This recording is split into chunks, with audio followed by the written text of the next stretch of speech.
Donc, je me présente déjà, je suis Aminata Tao, je suis développeur back-end. Depuis un moment, j'utilise le framework Ruby on Rails. Et aujourd'hui, je vais vous présenter une introduction de GraphQL avec Rails. Donc, dans le sommaire, on va d'abord définir ce que c'est que GraphQL. Ensuite, nous allons voir les principes de GraphQL. Nous allons faire une comparaison. On t'entend très mal par contre, Aminata. Ah bon? Vous Oui, m'entendez là, non? il y a beaucoup d'écho.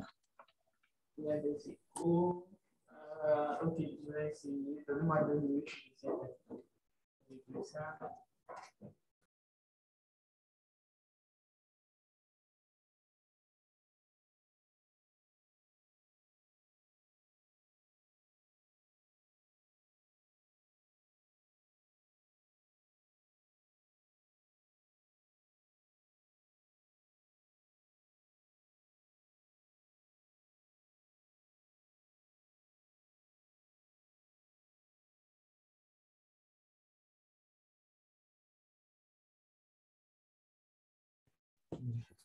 Est-ce que là, c'est mieux?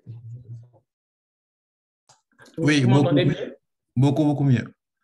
Ok, d'accord. Donc, Merci. je disais, pour ma présentation, on va définir d'abord ce que c'est que GraphQL. Je vais présenter les principes de GraphQL. Je vais parler de la différence qu'il y a entre GraphQL et REST. Et je vais ensuite parler des avantages et des inconvénients, quelques-uns, et ensuite introduire GraphQL à Rails.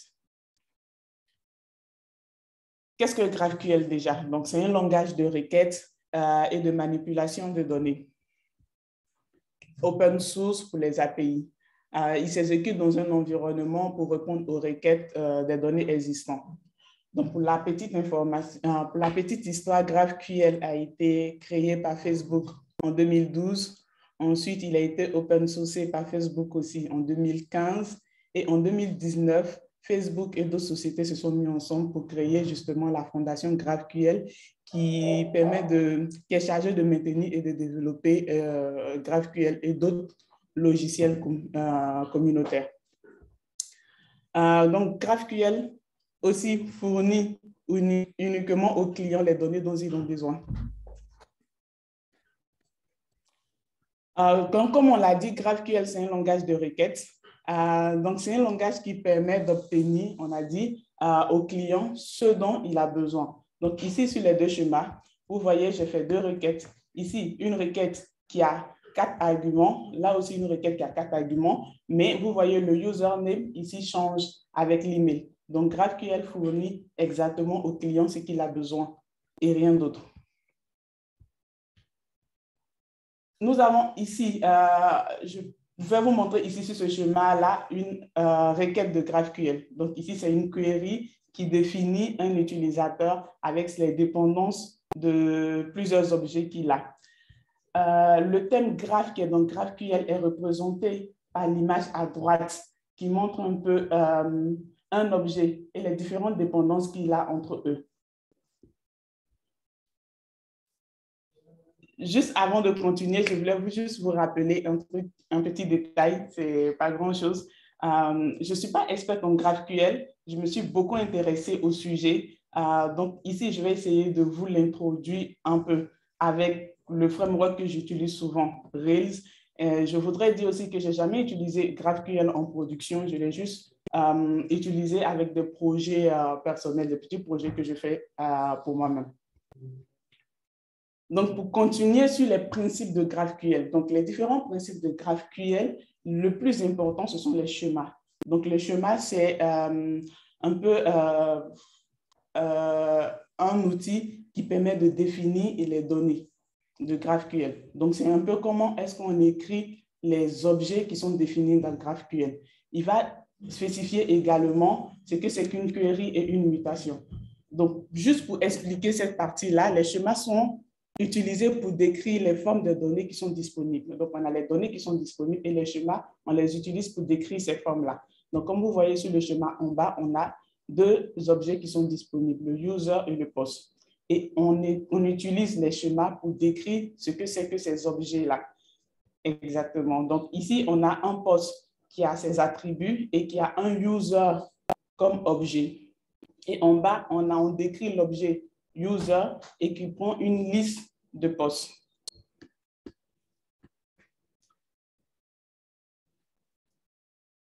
L'un des principes aussi de GraphQL, ce sont les résolveurs.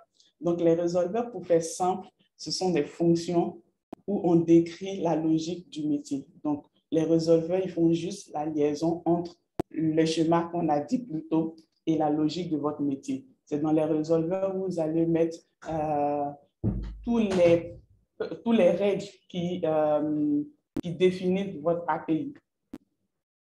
C'est aussi dans le résolveur qu'on va faire aussi, on va dire, la liaison entre les inputs de nos requêtes et les arguments de nos fonctions. Donc, comme vous voyez sur ce schéma-là, on a un schéma, on a le schéma query qui est défini par un type query et on a un schéma post qui est défini par le schéma post et on a un résolveur. Le résolveur va nous décrire le fetch post. Ce que c'est que le fetch post? Qu'est-ce que le fetch post fait exactement? Donc ici, ce qu'il fait, c'est qu'il nous renvoie un post avec un ID précis.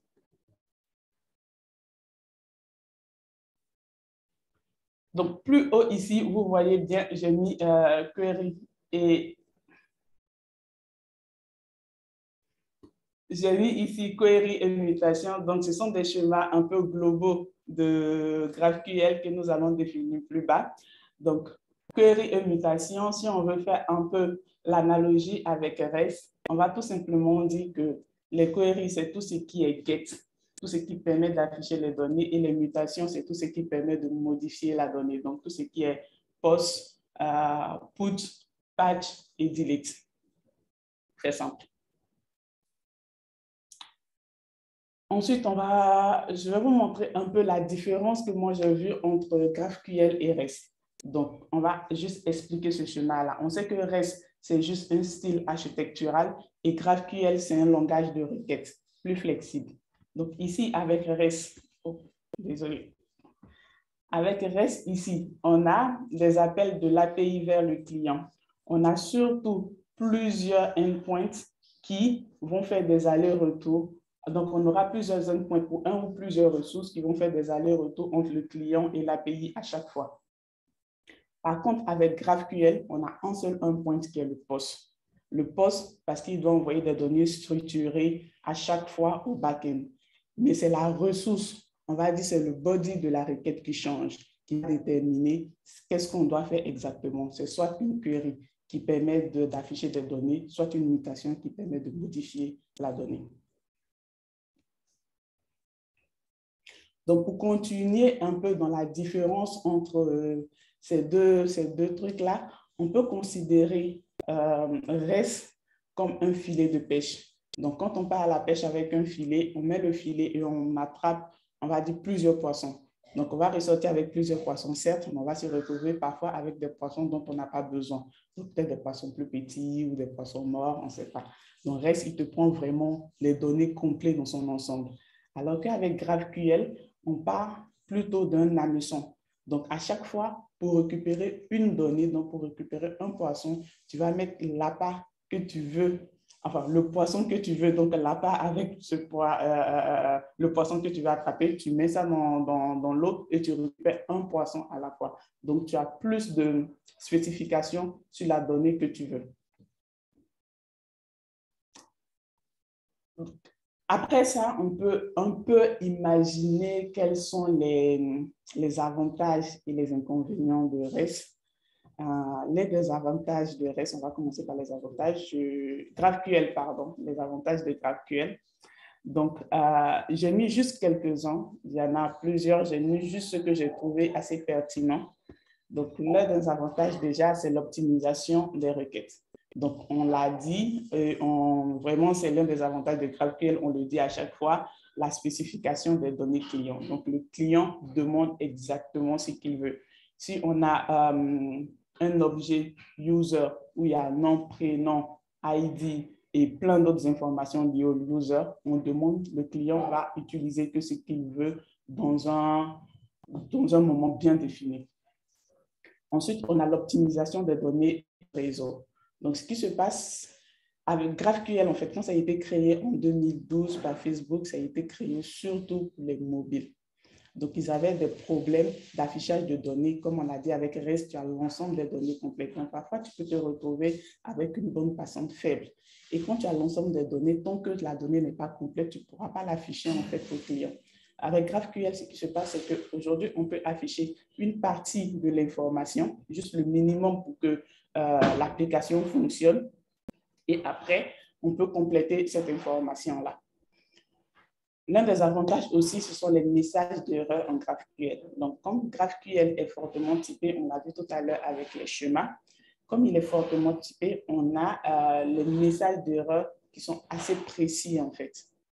On a aussi une liberté de création sans limite de langage. GraphQL n'est pas lié à un langage ni à une architecture. On peut le greffer à n'importe quelle architecture en fait. Donc, ce qui veut dire que GraphQL aujourd'hui, si tu es en train d'utiliser, si tu développes principalement avec du REST, tu peux toujours utiliser du GraphQL aussi pour certains endpoints. Tout dépend de tes besoins. GraphQL aussi est introspectif et il a une documentation automatique. Donc, dans la structure de nos données, comme on a vu tout à l'heure avec les schémas, on décrit vraiment l'objet. Le fait de décrire l'objet comme ça rend le truc assez... Surtout pour les front-end.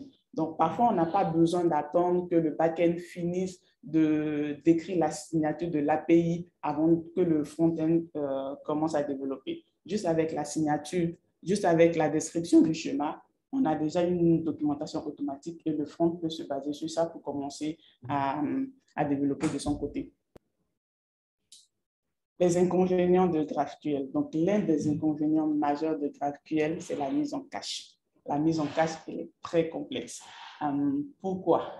Parce que, contrairement aux API REST qui se basent vraiment sur le HTTP, vraiment les entrées HTTP pour te faire du cache, et tu as toujours les données qui sont dans la même structure, en fait. Comme je l'ai dit, si on prend un objet user qui a nom, prénom, ID et plusieurs autres attributs, avec REST, il y a toujours ces attributs-là. Ça ne va pas changer côté client. Quand il appelle cet API-là, il aura toujours ces données-là. Donc, ce qui fait qu'il peut mettre en cache plus facilement. Ce qui peut changer, c'est peut-être le nombre de données qu'il y a dedans. Donc, on va dire, par exemple, s'il y a 2 utilisateurs, 3 utilisateurs, ce n'est pas qui peut changer. Mais les attributs même de user ne peuvent pas changer. Par contre, avec GraphQL, ce qui se passe, c'est que comme le client peut appeler ce qu'il veut, quand il veut, donc la mise en cache côté back-end devient extrêmement difficile. Il y a Google qui a mis en place un outil qui s'appelle Data Loader, qui comprend un peu la sémantique de GraphQL, mais qui n'est pas encore complète côté mobile. Donc, ce qu'on conseille, c'est que si on veut vraiment faire du cache, mieux vaut le faire côté front, puisque c'est lui qui sait les données qu'il gère. On a l'expérience aussi développeur. GraphQL est vraiment très, très différent de REST, vraiment très différent. Donc, il va falloir que le développeur s'investisse et qu'il apprenne, on va dire, un peu comme s'il apprenait tout à zéro, en fait, côté API. On a les requêtes qui renvoient toujours un code 200, discutable. Certains m'ont dit que ce n'est pas forcément un problème. Mais ce qui se passe, c'est qu'avec GraphQL, tu as toujours le code 200, que ce soit une erreur ou pas. Ton erreur, tu l'auras que dans la clé de ton body. Donc, il va te mettre une erreur et il va te décrire ce que c'est que l'erreur, mais n'empêche que tu auras un code 200.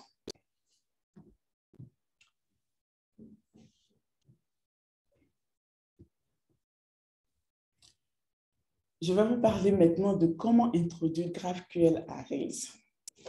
Donc, pour l'introduire, on a déjà besoin du gem.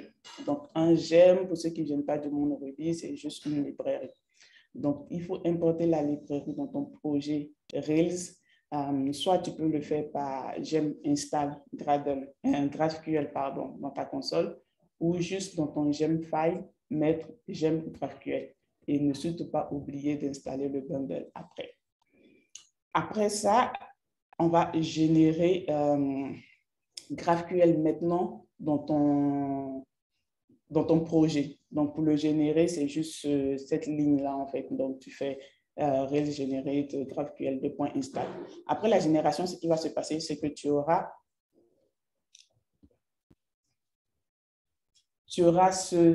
cette structure-là dans ton projet reste.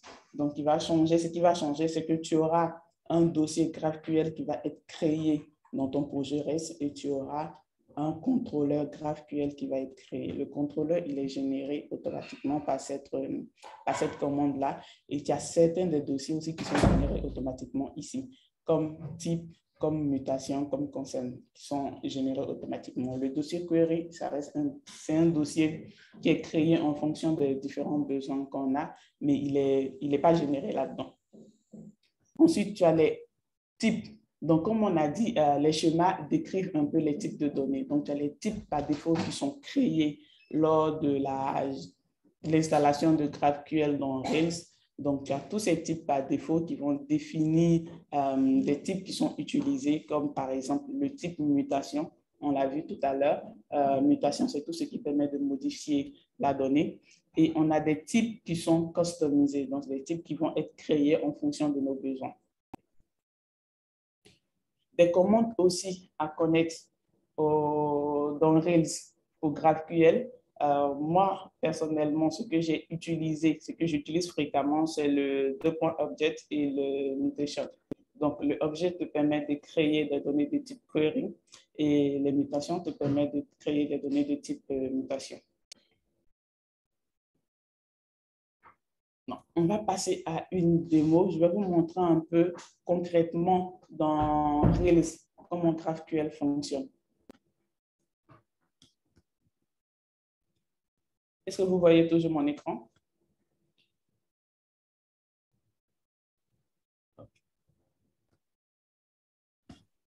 Okay. Oui. Donc, comme je le disais, au niveau de quand on installe GraphQL dans Rails, voici les dossiers qui sont générés. Donc, dans mon projet initialement, Rails, j'ai tout ça normalement.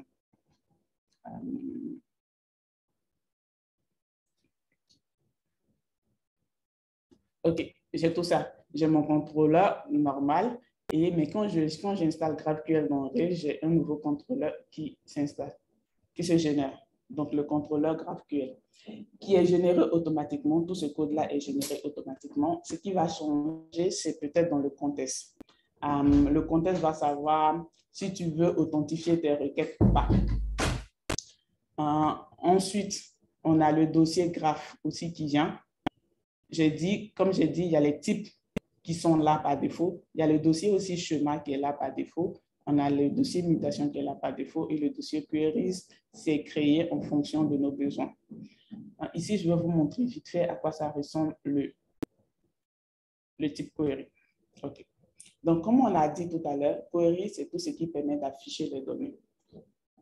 Donc, ici, pour définir le type query, il faut toujours en fait, dans GraphQL, il y a deux choses qui reviennent très souvent. Il y a le field, qui sont les schémas les champs d'un schéma. Donc, par exemple, si je prends query, ce sont les champs de query. Et autre chose aussi à dire dans GraphQL, tout est type.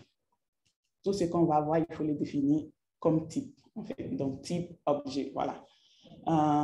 Donc, les fields, donc les champs de cette query-là sont définis ici. Ce sont des choses que tu écris pour gérer, par exemple, je vais dire, les API, en fait. Donc, tout ça, ce sont des API.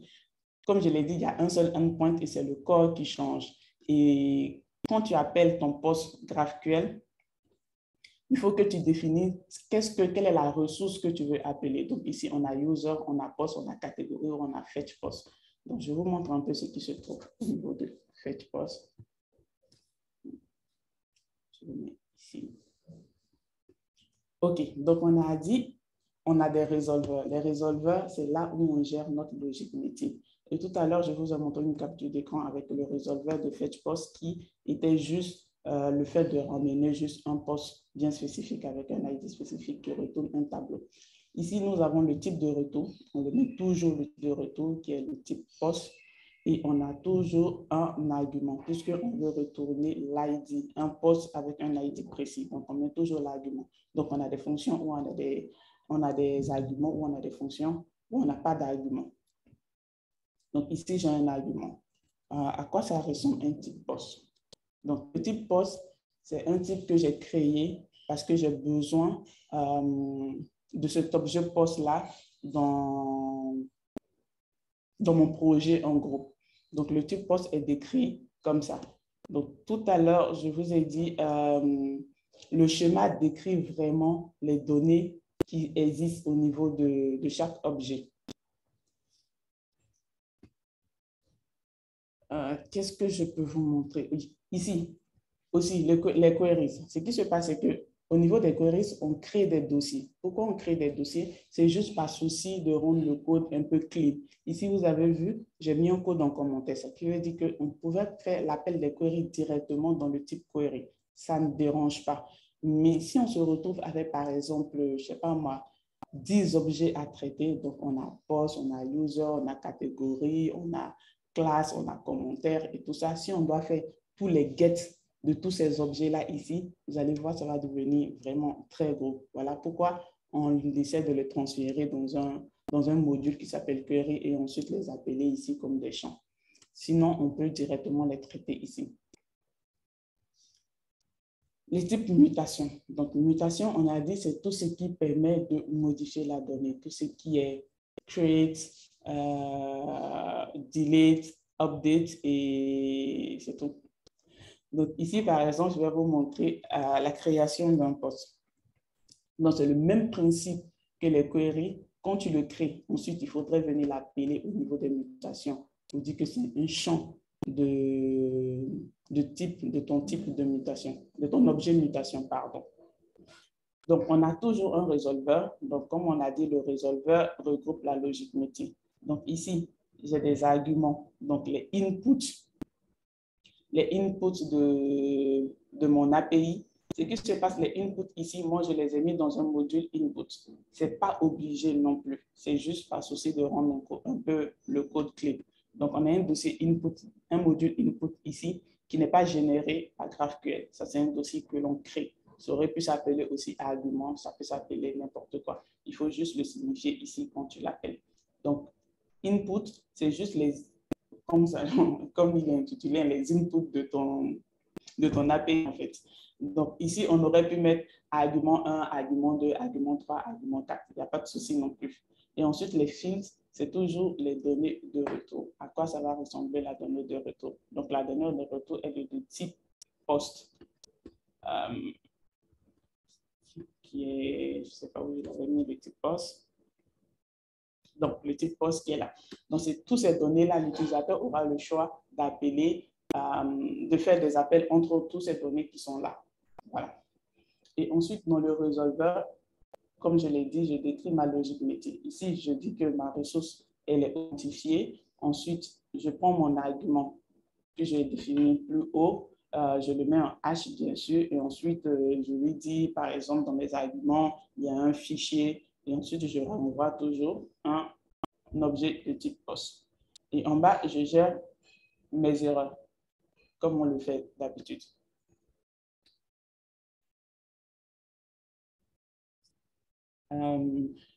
En gros, c'est, enfin, on va dire mes investigations sur Rails et GraphQL. C'est jusque là, je suis arrivée. Je n'ai pas encore géré tout ce qui est, on va dire, test unitaire, même s'il y a plein de documentation là-dessus. C'est vraiment, j'ai regardé, mais bon, je n'ai pas eu le temps de l'implémenter, mais il y a vraiment énormément de documentation là-dessus sur les tests unitaires de GraphQL avec Rails.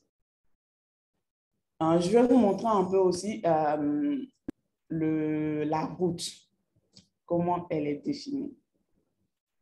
OK. Donc, la route GraphQL en GraphQL dans Rails, elle ressemble à ça. Comme on l'a dit, c'est un seul endpoint, c'est un post. Et le nom, c'est GraphQL. Ça aurait pu s'appeler, c'est un nom qui peut être changé. Hein, et il est sur la fonction exécute du contrôleur GraphQL. Normal, comment on définit les routes en Rails. Si vous voyez ici, je peux toujours faire du REST. Ça veut dire que je peux toujours créer un contrôleur qui va traiter des données en REST sans problème, sans pour autant déranger la structure de GraphQL qui est ici et décrit mes routes de REST ici. Je vais vous parler un peu de ce outil-là qui est assez intéressant. c'est le GraphQL. C'est un outil qui est intégré automatiquement dans Rails quand on génère GraphQL au niveau de Rails. C'est un outil qui te permet de gérer des requêtes de GraphQL. On peut le faire aussi avec Postman. Postman l'intègre assez bien aussi. Il n'y a vraiment pas de souci là-dessus, mais en général, on utilise cet outil-là. Il est peu graphique et il y a surtout la documentation qui est à côté. Donc, je vous explique un peu. Donc, ici, on a l'historique de tous les requêtes que tu fais. Bah, tu peux les afficher ou ne pas les afficher, c'est toi qui vois. Ça permet juste de t'aider si toutefois tu dois retourner sur une autre requête. Ici, on a où on décrit la requête en fait. Si tu veux faire une mutation ou un query, c'est ici que tu décris ta requête et ici, on a la réponse de la requête. Donc ici, j'ai un sign-in user. Juste pour revenir sur ça, les authentifications en GraphQL au niveau de Rails se font dans les mutations. On aurait pu dire, ce n'est pas une modification de données, c'est juste un affichage. Donc, ça aurait pu être des queries. Mais dans les documentations que j'ai lues, tout ça, tout le monde le faisait avec les mutations. Donc, je pense que c'est vraiment l'exception avec ce qui est décrit en mutation et en query. Donc, comme on l'a dit tout à l'heure, GraphQL renvoie les données dont l'utilisateur a besoin. Donc ici, j'authentifie mon utilisateur. Je veux qu'il me renvoie le token et l'utilisateur. De l'objet utilisateur, je veux qu'il me renvoie l'ID et l'email. Je n'ai pas besoin de username, par exemple. Okay. Donc ici, je vois bien que dans la donnée de retour, j'ai bien l'ID et l'email. Si toutefois, pour une raison quelconque, j'ai besoin du username de l'utilisateur et j'ai besoin du update at paddle, par exemple. Donc, la date à laquelle l'utilisateur a été modifié. J'ai ces informations-là qui sont ajoutées ici. Donc, l'une des forces de GraphQL, on le dit encore, c'est vraiment afficher ce dont l'utilisateur a besoin. Tout à droite ici, on parlait de documentation facile et rapide. Donc, quand on décrit nos différents objets, on a une documentation qui est créée automatiquement. Donc, ici, par exemple, je peux voir tout ce qui est fait en termes de gex. Ici, je peux voir tout ce qui est fait en termes de modification de la donnée. Donc, pour l'instant, j'ai que le create et l'authentification. Donc, par exemple, si je viens dans gex, si je vais par exemple dans post user, c'est un post, pardon, c'est de type post. Et ici, je les attribue, les champs de l'objet post, tous les champs de l'objet post. L'utilisateur aura le choix d'afficher entre ces différents champs-là. Il ne pourra pas afficher, par contre, un champ qui n'existe pas, bien évidemment. Si je viens au niveau de l'objet mutation, ici, j'ai les inputs, donc ce que je donne au backend. Ici, j'ai le output. On l'appelle payload ici, mais c'est vraiment le output, ce que le backend me donne en retour.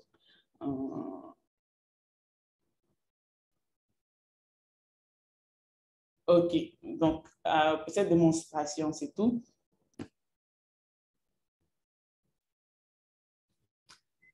Donc, en conclusion, l'utilisation de GraphQL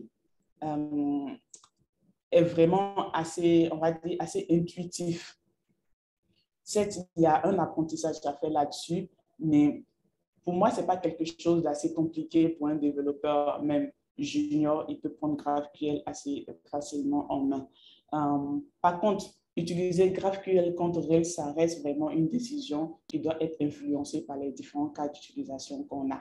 Si on a des données qui sont assez statiques, avec des API assez statiques, on conseille d'utiliser Rails. Mais si on a des données qui changent fortement dans le temps, on conseille d'utiliser GraphQL. Mais quoi qu'il en soit, il ne faut surtout pas considérer GraphQL comme une alternative à Rails. Alors là, pas du tout. Les deux peuvent cohabiter ensemble. Ça dépend vraiment des besoins. Quelques liens qui m'ont aidé à faire ce talk, je les mets là. Et si vous avez des questions, c'est fini pour moi.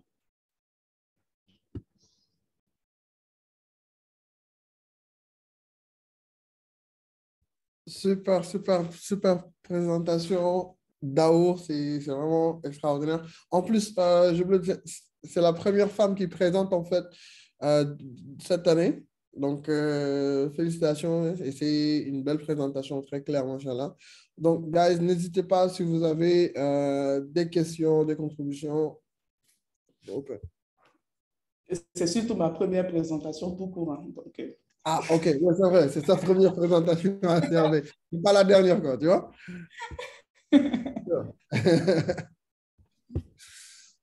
Super.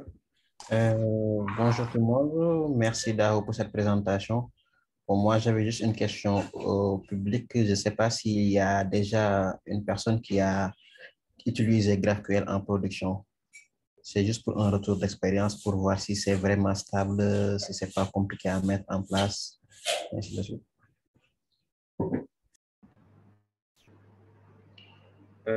Bonjour à tous. Allô? Bonjour, Mr. Bonjour.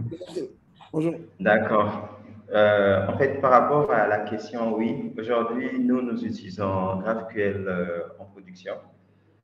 Et comme ce que Dao a dit, il faut simplement, on utilise les deux, on utilise REST et GraphQL. Pour tout ce qui est authentification, par exemple, on utilise toujours REST.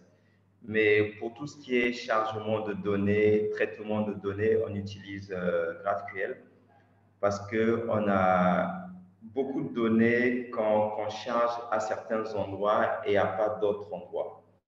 Donc, comme ce qu'elle a dit, tout se fait dans les concerns et tout se gère dans le contexte quand on utilise GraphQL pour pouvoir séparer la donnée. Donc, par rapport à mes retours d'expérience, aujourd'hui, si vous avez un projet qui nécessite vraiment un grand changement de données et surtout beaucoup de fetch de données qui changent, qui varient, ben, il faudrait utiliser GraphQL à ce niveau-là, en fait.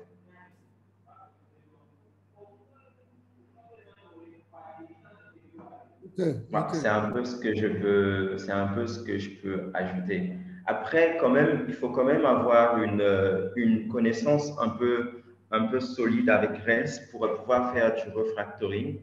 Parce que comme Ami l'a montré, elle, par exemple, elle a créé des types, etc., par rapport à sa propre compréhension. Genre, aujourd'hui, il n'y a pas encore de convention en Rails comment faire les choses avec GraphQL. Chacun fait un peu par rapport à ses connaissances ou par rapport à son background, en fait.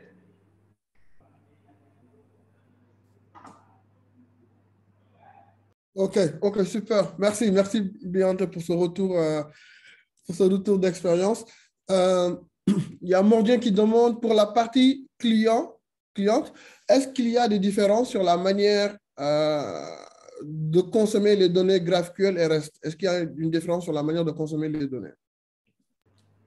Déjà, je te laisse répondre, Biran.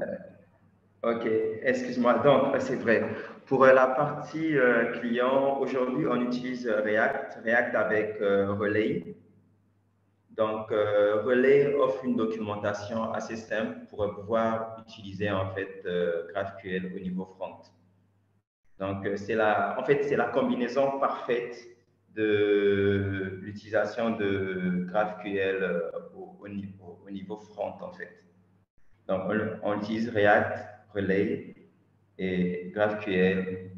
Et aussi pour compléter ce que Annie a montré, donc on utilise aussi une gemme qui s'appelle GraphQL Rails pour pouvoir avoir l'outil de débugage pour les queries en local.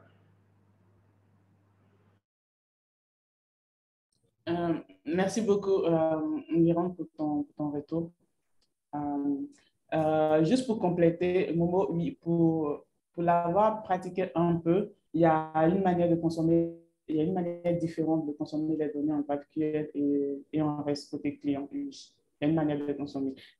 Mais ça reste vraiment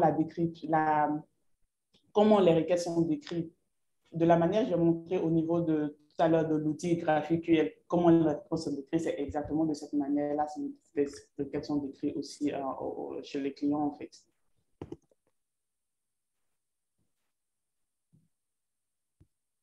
OK, OK, super. Relay, OK. OK, super. D'autres questions?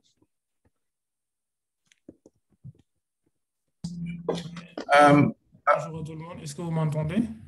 Oui, on t'entend, grand. Ok, désolé, j'avais des problèmes de micro. Bah, merci pour la présentation. J'avais une question orientée monitoring parce que tout à l'heure, c'est Daour, quand tu présentais, tu disais qu'avec GraphQL, quand tu envoies une requête, tu as un 200, même si dans ta structure, tu as un 500 derrière, quoi, comme si ta requête ne se passe pas bien. Moi, ma question, c'est que quand vous utilisez du monitoring, comment vous faites derrière pour traquer en réalité les appels qui ont échoué? Je pense que dans ce cas-là, il faudrait plutôt lire le code de la requête, enfin, le code de la réponse de la requête, plutôt que de lire juste le code, le statut de la requête.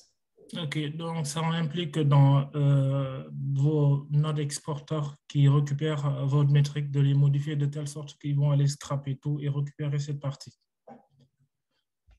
OK, Oui. OK, merci. Merci pour la réponse. Merci beaucoup à toi.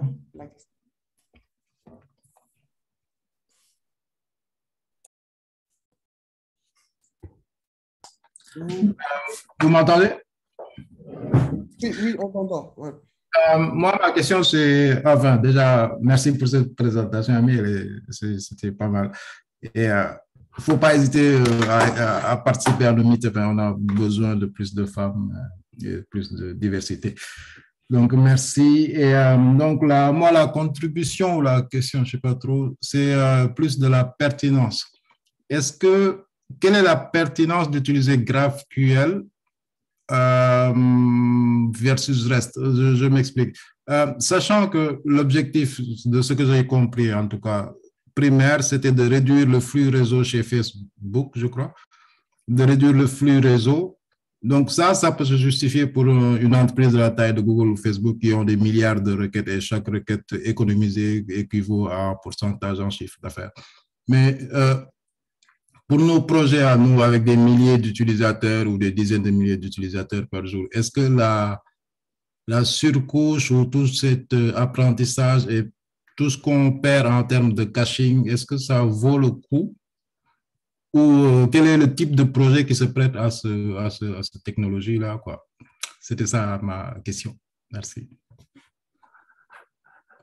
Merci beaucoup pour ta question. Je vais essayer de donner une réponse et Biran, qui l'a utilisé en prod, pourra peut-être compléter. Donc, pour moi, dans mes investigations, ce que j'ai vu, c'est que GraphQL aujourd'hui est utilisé plus pour des données qui changent beaucoup.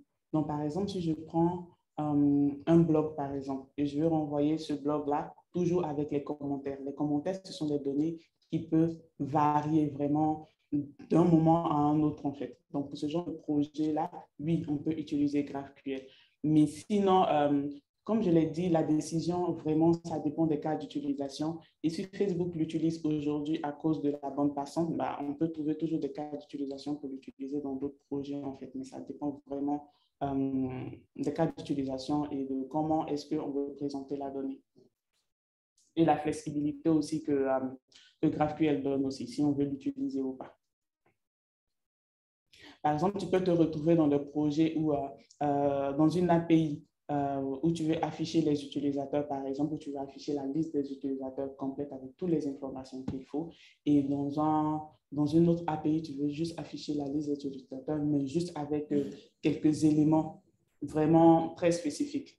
Donc, pour la petite histoire, par exemple, GitHub voulait faire une version V4 de leurs API et ils se sont rendus compte qu'après investigation, qu'avec REST, ils renvoyaient beaucoup de données qui ne sont parfois pas utilisables, donc qui ne sont parfois pas utilisées par les clients. Donc ça, c'est un point important. Donc, on envoie parfois beaucoup de données avec REST restent, pardon, et ces données-là ne sont pas peut-être pertinentes pour le client à un moment donné.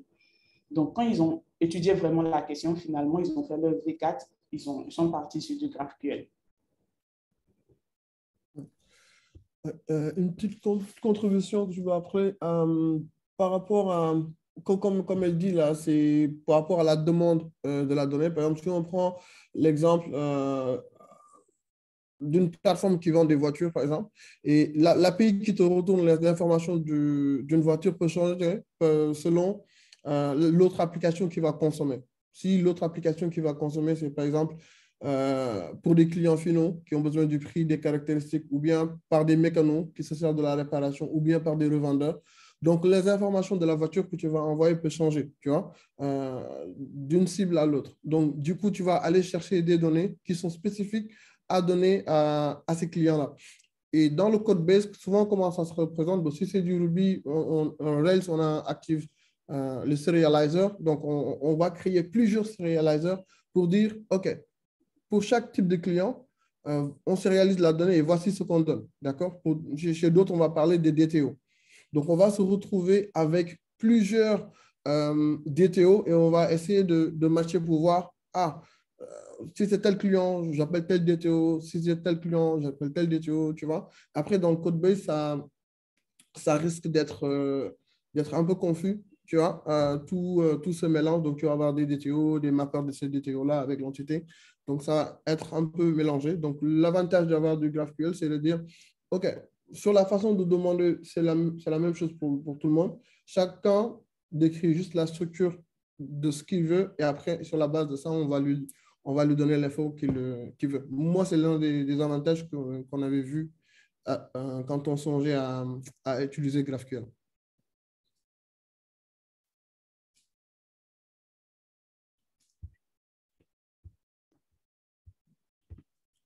Allô? Ok. Merci beaucoup pour ce complément d'information. Je pense que je vais juste compléter ce que Mohamed vient de dire. Nous, par exemple, c'est une plateforme de contribution. Et dans cette plateforme, les gens peuvent créer tout type de formulaire qu'ils veulent. Donc, les gens s'attendent à avoir n'importe quelle donnée dans les formulaires. Donc, face à ce cas-là, on s'est dit que, OK, on va utiliser GraphQL. Aussi simple que ça. Parce que chez nous, les données changent excessivement. Donc, c'est l'un des cas où on utilise beaucoup GraphQL. Mais sinon, il y a des cas où on utilise toujours du REST. Donc, tant qu'on veut en fait éviter d'avoir beaucoup de données et après de faire des filtres, etc., ou bien de retraiter la donnée, donc on préfère utiliser GraphQL à ce niveau-là.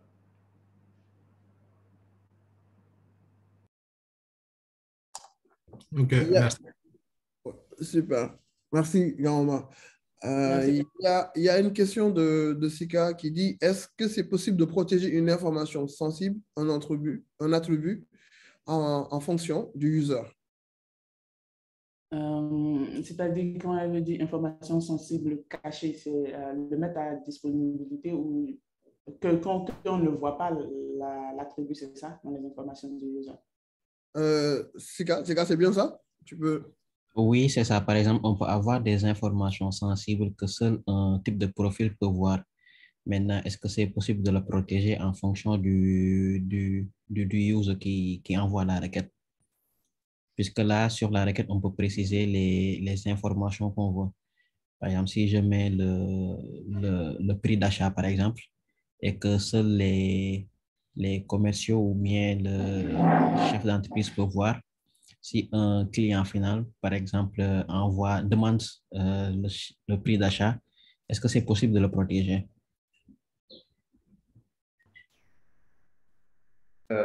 Je peux prendre la main. Oui, en fait, c'est possible. Donc, tout appli GraphQL à l'intérieur de Rails commence par le GraphQL Controller.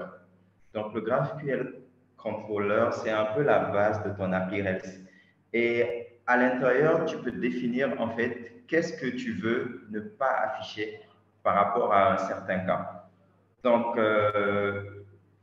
imaginons par exemple qu'à l'intérieur de ta requête GraphQL, tu as un attribut, par exemple, par exemple, par rapport à ton cas, disons le prix de gros. Imaginons que tu ne veux pas envoyer le prix de gros. Donc, il suffit juste en fait que tu mettes dans ton contrôleur une méthode qui va en fait vérifier si à l'intérieur de ta requête, si le paramètre prix de gros est présent. Et s'il y en a, tu le retires. Et ça continue.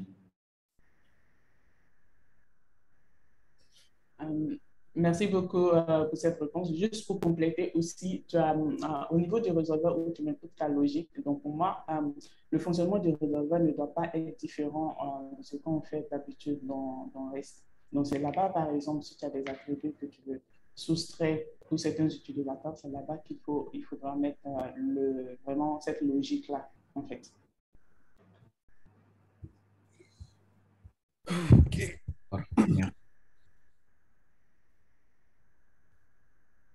OK. D'autres questions? Bon, si c'est bon, on va passer à l'autre présentation. En tout cas, merci Dao et félicitations. Et c'est une belle présentation, une belle première présentation. Donc, on t'attend pour d'autres présentations. Donc, encore merci. Inch'Allah. Merci.